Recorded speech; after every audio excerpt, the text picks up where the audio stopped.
Hello, everyone, and welcome to Riverside Theater's Backstage Chat, a podcast where we get to talk to some of the talented performers who work on our stages.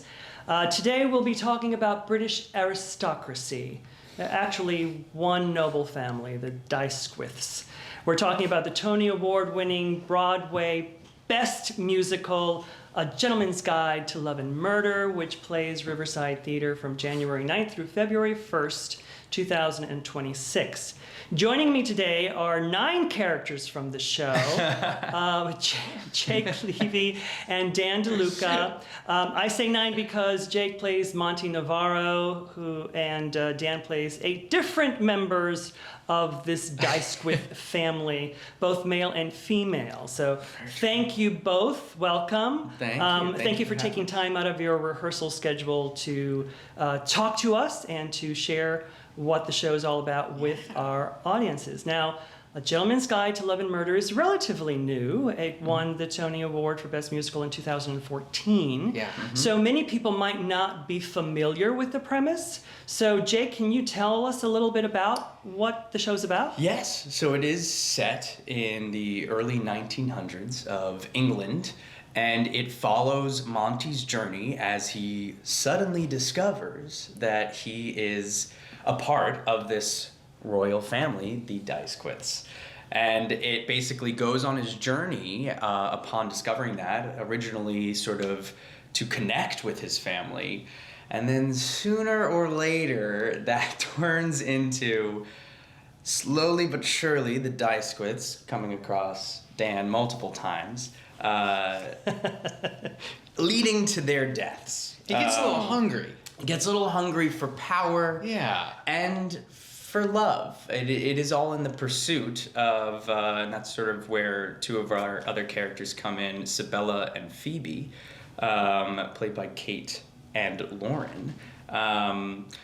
He has this desire for Sabella, and she is so set in her ways of marrying for rich and for power. And well, it is 1900s England. It is all about wealth and power and the caste system and for women specifically for at women that time. specifically who did not have necessarily any rights other than marrying someone in that position.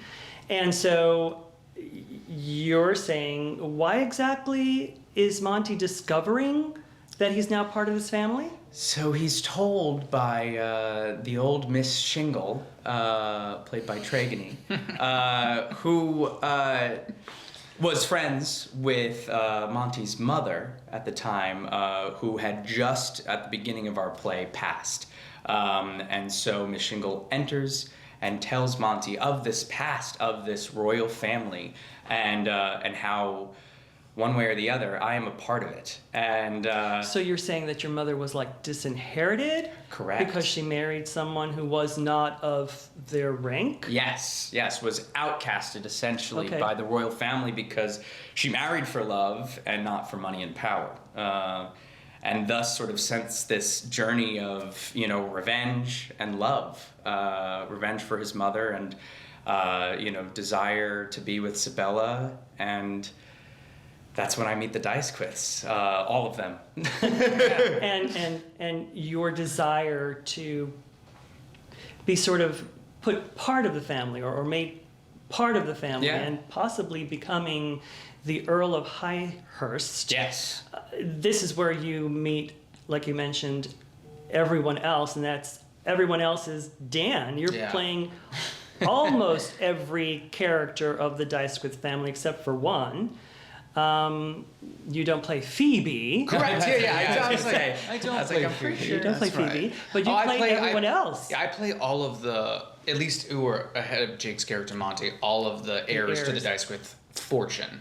Which there are 8 ahead of Monty. Yeah. So he, for not particularly revenge, I would say at the get-go, but sort of claiming his space in their world because he is a part of their world by blood, and opportunity comes forward. When the opportunity comes forward, and he writes a letter and is dismissed very quickly by one of the heirs who says we don't know anything about you, and Yeah, but he continues to, he's very ambitious and goes to the Hires Castle, meets other members who are in his way, and the first one's a bit by accident. He meets Death by opportunity, I would Yes. say. Yeah, Okay. a man of the cloth. Whoops. Yeah, he's a man of the cloth who, his name is Reverend Ezekiel Dicewith, and he's giving him a little tour of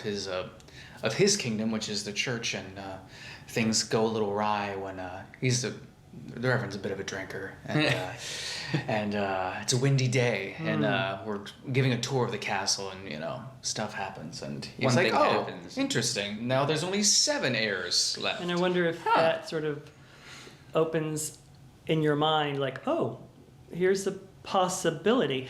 You probably, like Dan mentioned, you want to do it the right way. Yeah. Hey, everyone, here I am. I think he initially goes into it wanting to just be a part of the family and connect with, again, what family he now has left, considering both his mother and father have passed. Yes.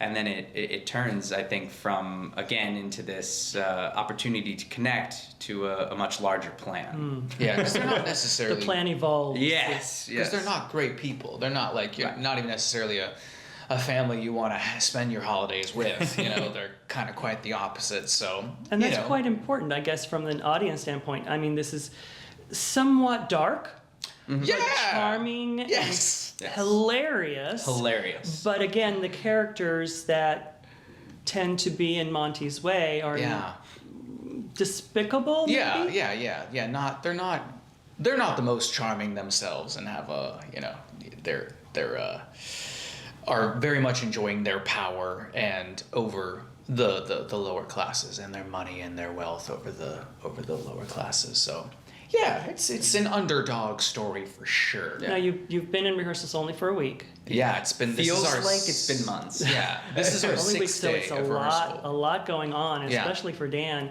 How are you sort of learning these characters and making them your own and making them unique? Sure, I yeah. mean, other than, you don't have costumes at this point. Yes. So you're creating these characters. Yeah. And how do you make them unique? Yeah, that's a great question. So when I found out that I got the job, I immediately demanded the script, because I was like, I need to take great diligence and care with each of these, because it's hard enough to play one character and to fully map out the emotional, psychological landscape, the nervous system of each character, of one character itself, and then be like, okay, now I have 8 or 9 characters that I have to fully develop.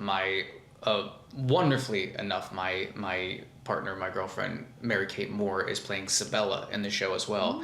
And she saw me ask for the script the day I got the job, and she has Sabella, and she has a fair amount of work in the show too. She's on stage quite a bit too, but she's like, you've been working on the script for like a month and a half longer than I have. She's like, I feel so lazy. I'm like, it's only because I have 8 other people I have to focus on. So she teases me so much. She's like, gonna be so much more prepared than I am. Like, it's not the case. I'm just literally along the lines of, I really want everything to be justified, because it's also so easy in a piece like this because it's so farcical, and because it's so musical comedy and vaudevillian and almost like sketch comedy, SNL. Over the top, yes. Yeah. Carol Burnett, I know you mentioned Carol Burnett. Yeah, each scene can feel like hopefully will feel like a successful Carol Burnett or Saturday Night Live sketch. It's easy for them to just be, how outrageous can each one get. It's easy to fall into that trope of just being silly or just being, over the top. But that's one thing I really detest in comedy or other actors' work, which I do myself all the time, which is why I'm saying it out loud. But making each one as truthful and as rooted in their truth, as far as, the villain never thinks that they're the villain. The person that you despise is always, they're the hero in their own story. So each of these characters, to me, has to feel like the hero of the story, even though Monty is the underdog and the true hero, even though he's murdering people. It's he as he's justified as the hero, each of my characters has to feel like the hero of their story. Everybody's as well. got a flaw. Yeah. Yeah, but it's the duality of the human experience, I suppose, too, of just along the lines of people think that they're doing good when they're doing harm, and so to me, I'm not playing the villains, I'm playing the heroes, but each hero has to be rooted in their own integrity and their own truth, even though they have their head in the sand or they put a lot of blinders on to what's happening in the outside world. But You mentioned Kate. yes, But you're surrounded by an incredible, talented cast. yes, Some I have known from before, Mm-hmm. some I've just met, and after a week of rehearsals, I can tell that everyone's so dedicated and so Yeah. into this piece. It's a hilarious piece. We're talking about A Gentleman's Guide to Love and Murder, which plays Riverside January 9th through February 1st. Incredible. You have to be adept at comedy, adept singer. yes, Movement is very important. yes, So tell me about the cast before we talk about who's your director. sure. I mean, the cast has been amazing. And I mean, again, off of what both of you just said, it has been so fun to be a party to Dan and all the work he has been putting in because, you know, obviously I'm playing Monty in every scene. Yeah, he's on. To be clear, Jake is on stage, I believe, the entire time. So when you say I have a lot of work to do, Jake is even in his own way has the same amount, but by literally carrying the show on his back. But it has been such a joy to that each scene that I do come or be still on stage, Dan is a new person in terms of how he stands and how he talks. And it's like every time in every scene I am in a scene with a different person, and it is just really a testament to his work and as a performer, really fantastic. That being said, the rest of the cast is also amazing. Everyone is coming in with so many ideas, and I think that has been really cool in the room. That has been such a collaborative room, again, for this comedy-based show and this, you know, farcical show, but still being, you know, rooted in these real people living in this space and in this world. And it has been just really amazing to view everyone's talents individually. Well, you talked about the collaboration. Yeah. Obviously, it starts with the director. Yeah. The director of this piece is a Tony-nominated Broadway star, Yeah, Hunter Foster, yeah. Amazing. who obviously, from what you're telling me, is open to ideas and interpretation so that people feel that they're part of the creative process. Mm-hmm. What else can you tell me about working with Hunter? Have you ever worked with Hunter before? I have not. You have, right? Yeah, This I is- have. yeah. I have. This is my second official time working with him. Also, it's a lovely, incestuous but beautiful world. I work with his wife quite a lot, who is also a Broadway. Jen Cody, who's Yeah. been here a few times. So Yeah. our audiences know Jen very well. Yeah, she's amazing. Like original cast of Seussical and You're in Town, and she's also the voice of Princess Charlotte in Yes. Disney's Princess and the Frog, Frog. which Oh, is her wow. most notable I didn't know that. date. She's in the ride and all the sorts of things. So, but Jen and I have worked together many times, and so I've known Hunter over the years, and then of course guys like us and so many theater kids over the years have known about Hunter Foster since we were little. Like, you know, the reason I went to go see my first Broadway show is because the producers was closing. Mel Brooks is the producers, and that was as a middle schooler, I thought it was the creme de la creme of what musical comedy was. And Hunter was in the closing cast of the producers on Broadway. He played Leo Bloom, wow. which was Matthew Broderick's role, or Gene Wilder's role in the original movie. And I just even as a kid too, before YouTube, I would order Broadway bootleg DVDs to my house. And Hunter was, because Hunter worked so much, continues to work so much. I've watched his work for years.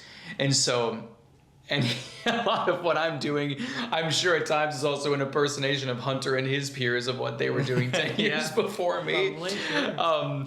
But he is, it's such a joy to be with him. Like he's such a pro. I've seen him in crazy stressful situations, not in this production, but a previous one we've done together, in crazy stressful situations. And he just always has us cool together and is always so kind and collaborative. Our choreographer, Allison Solomon, is the exact same way too. It really does feel like I'm sure you hear this a lot being like, oh, it's like in a sandbox. We're all just playing together. Yes. But we really, We are all in the really sandbox, are rolling in this around one. in the sand.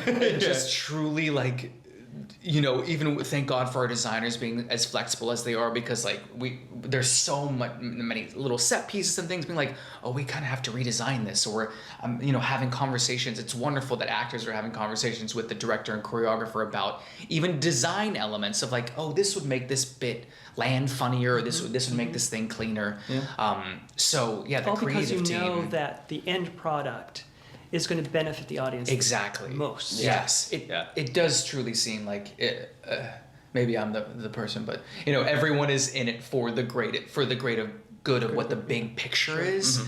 And it's absolutely it's phenomenal. We truly, like, these voices are insane. The ensemble is incredible. I mean, Jake's voice is so beautiful. It's so beautiful. Which leads to the question, what about the music? I mean, It's stunning. Yeah. is there so a favorite cool. song, a favorite scene that really stands out? It being a relatively new show, many people might not have right off the top of their head what's the song? Yeah. What song is it? Yeah, I mean, the music is beautiful. It's intricate. It's specific. It's I guess a name to ring in the audience's ear that I can think of something similar is Sondheim. It is really just gorgeous stuff. I mean, one of my favorite songs, personally, to sing for me is "Foolish to Think." It's sort of his "I Am, I Want" song of the musical that sort of sets him on his journey. But I mean, all of this music is just gorgeous. The harmonies, it's stunning, and really sort of fits in this world of mischief and horror in a way, but it's just beautiful. Yeah, just beautiful. It's so smart. Yeah, the lyrics are so smart. There are times where you think you're listening to an opera, like you're listening to a grand aria, and then sometimes you've got patter songs with some of the most just clever lyrics and like hidden rhymes in between the middles of words that you don't pick up on until you see it for the fourth time. Yeah. So it really is also one of those shows, not just to sell tickets, but truly there is so much detail and things to pick up on. Not even just in what we're doing, because we were working on this yesterday too. There's so many physical bits that happen within our characters, because my costumes are also insane. Because you obviously know it's me coming back in every scene as somebody else, but the costumes, they're incredible. But there's so many. You feel like you want to fill the space with like doing things or moving, but they always say if you really want to make sure that the audience is listening to the lyrics, to be really still. And there's just so many ways where we could do so many crazy things physically, but I find myself in many moments being like, I feel like I should just be still here to make sure that the audience is hearing how clever or funny this line is about digestives and laxatives. Like, it's just like, there's so many things of yogurt enemas, like there's so many things. I was like, this is hilarious. Like, I feel like I just have to stand here and deliver this because the writing is just so good. Where a lot of times, and I know this is why it won Best Musical, is because sometimes books of musicals or sometimes the writing can feel a little shoddy. It can feel a little one-dimensional or barely two, where this feels completely three-dimensional, if not four at times, because of the detail and life and specificity that comes to these characters. So as actors, it makes it so much easier. When the writing's good, it makes so much more fun easier. to play around with. So much more fun, yeah. Well, I know that our time is running short because you have to get back to rehearsal. We should probably But before, just what got you started? Was there one piece of theater or music that sort of opened your eyes and said, this is what I want to do? I mean, I feel like everyone sort of goes back to the first show they ever saw. That for me was Wicked. Just a beautiful show, a beautiful story, and obviously popular this time of year as the movie. Yes, second movie just came out. But yeah, that for me, I think got me into the theater realm of things. And you just did Wicked on tour. And you just I did just do Wicked on tour. It was a dream Exciting. come true. To play, Fiyero was a character that I had always wanted to do growing up, and so that was, very full circle for me, and it felt very nice for my little musical theater heart. Awesome. Yes. That's awesome. Dan? Yeah, I caught the bug seeing Kathy Rigby and Peter Pan on tour when I was in kindergarten. That's amazing. And I have two sisters. I'm in the middle and was raised on the Disney Renaissance animated movies and with Alan Menken and Stephen Schwartz and Howard Ashman and all of them just writing these really wonderful musical theater pieces on screen and also just through that just watching literal Saturday Night Live sketches and the idea that all of these things could be coming together. Musical And you're comedy is my becoming favorite different people language. all the time. Yeah. So things like that, and like I said, this show is a beautiful amalgamation of all of those. The power of musical theater, the power of beautiful music, and the idea of sketch comedy or.